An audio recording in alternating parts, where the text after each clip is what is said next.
Have you ever read a story so familiar you thought you knew everything about it? What if I told you that hidden within a well-known chapter of the Bible, there's a revolutionary message that most of us have missed? A message that challenges our deepest assumptions about tradition, purity. We're embarking on a journey into Mark chapter 7. This isn't just another Bible study. This is a documentary exploration to uncover the hidden codes and radical teachings that Jesus embedded in his words and actions. We'll peel back the layers of history, culture, and theology to reveal a truth that is as powerful today as it was 2,000 years ago. Get ready to see Mark 7 in a way you've never seen it before. To truly understand the bombshell Jesus is about to drop in Mark 7, we need to step into the world of first-century Judea. This was a society where religious life was governed by a complex web of rules, particularly those surrounding purity. These weren't just suggestions. They were the very fabric of daily existence. The Pharisees and the scribes, who we meet at the start of the chapter, were the respected guardians of these traditions. They believed that adhering to the tradition of the elders, which included meticulous hand-washing rituals before eating, was essential for maintaining spiritual cleanliness and a right relationship with God. This wasn't just about hygiene. It was a profound act of religious identity, separating the observant from the unclean, the insider from the outsider. So when they see Jesus' disciples eating with unwashed hands, it's not a minor complaint. It's a direct challenge to the entire religious system they've dedicated their lives to upholding. They're essentially asking Jesus, "Why are you and your followers disrespecting our sacred traditions, and by extension, God himself?" The stage is set for a major confrontation, and this is where Jesus turns everything on its head. He doesn't just defend his disciples. He launches a counter-critique that cuts to the very heart of their religious practice. He quotes the prophet Isaiah saying, "This people honors me with their lips, but their heart is far from me." Boom. He's saying their focus on external rituals, these man-made traditions, has become a distraction. They're so busy policing the outside that they've neglected the inside, the heart. Jesus argues that they have substituted the commands of God for human rules. He gives a powerful example, the tradition of Corban.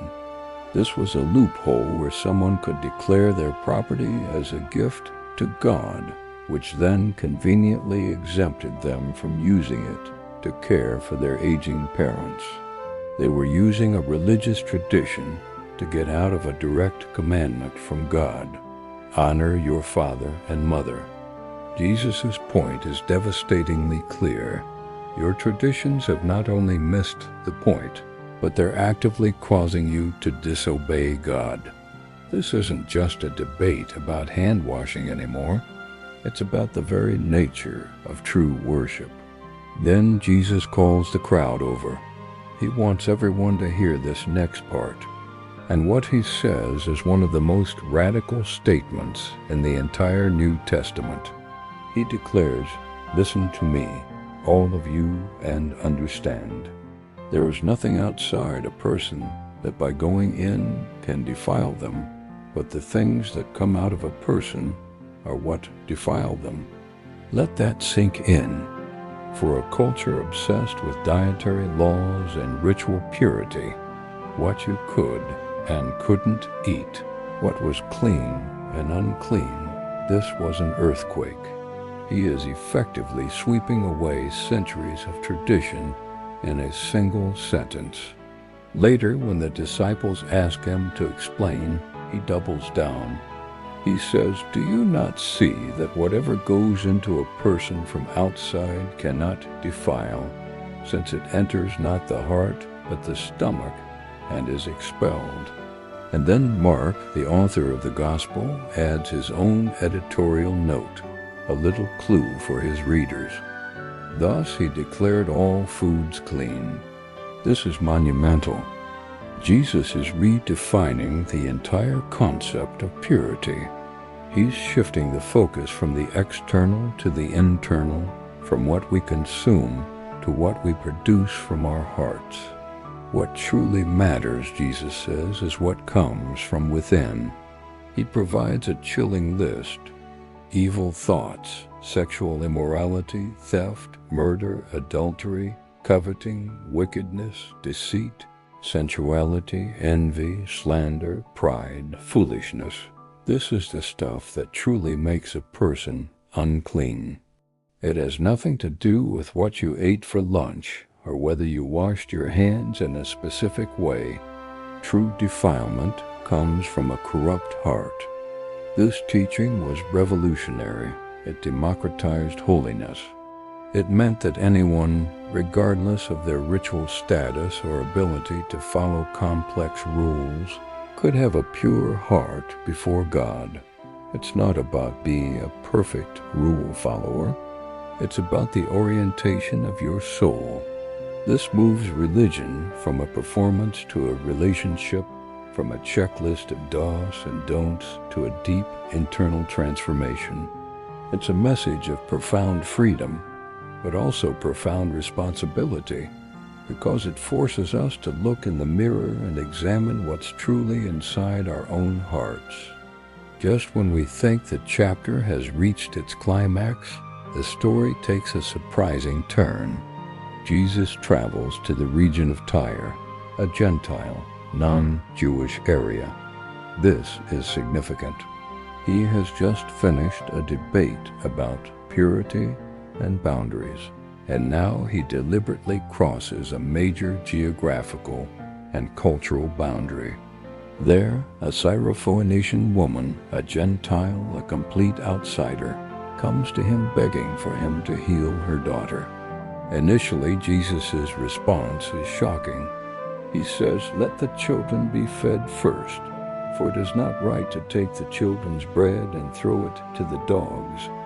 In the context of the time, children referred to the people of Israel, and dogs was a common derogatory term for Gentiles. It sounds harsh, almost cruel. Is Jesus really rejecting her? But the woman's response is what makes this moment so incredible. She doesn't get offended or walk away. She engages with his metaphor, showing incredible wit and humility. She replies, "Yes, Lord.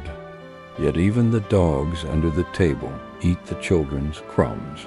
She accepts her outsider status, but uses his own analogy to argue for her inclusion. She sees that even a crumb of his power is enough. This display of persistent, clever faith completely wins Jesus over.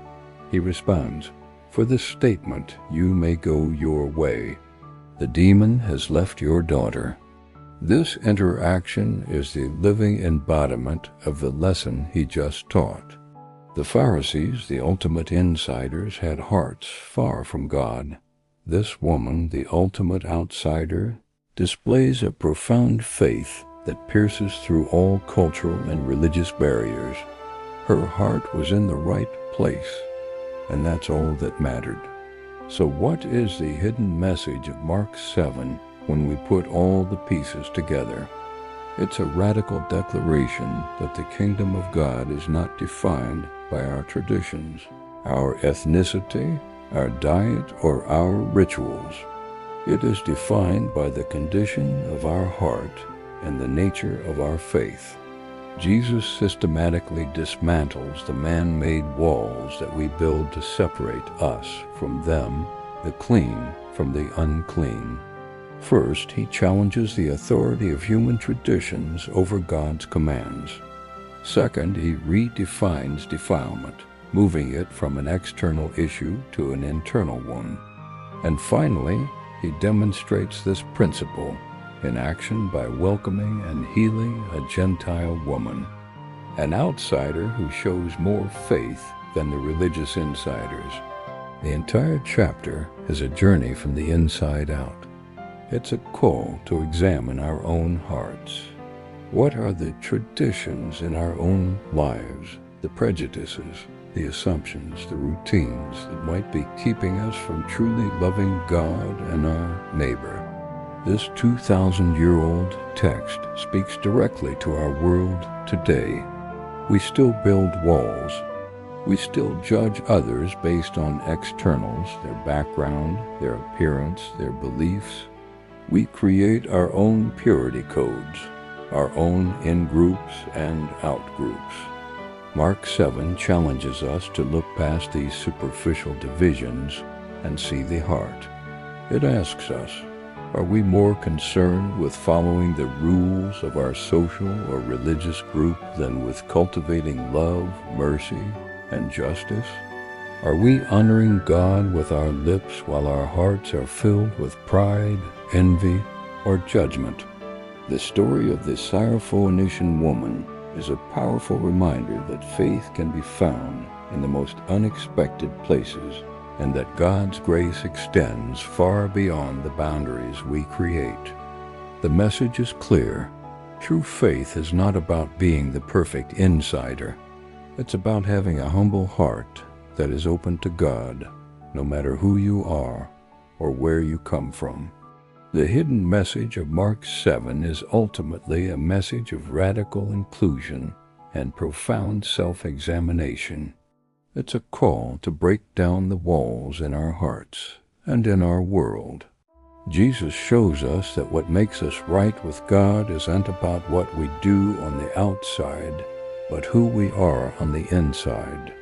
It's a timeless truth that continues to challenge and inspire us today. What are the crumbs we're willing to fight for? And what are the walls we need to tear down? Thank you for joining us on this exploration.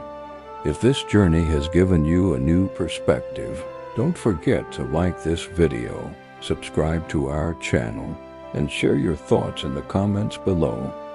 We'd love to hear how the message of Mark 7 speaks to you. Until next time, keep seeking the truth hidden just beneath the surface.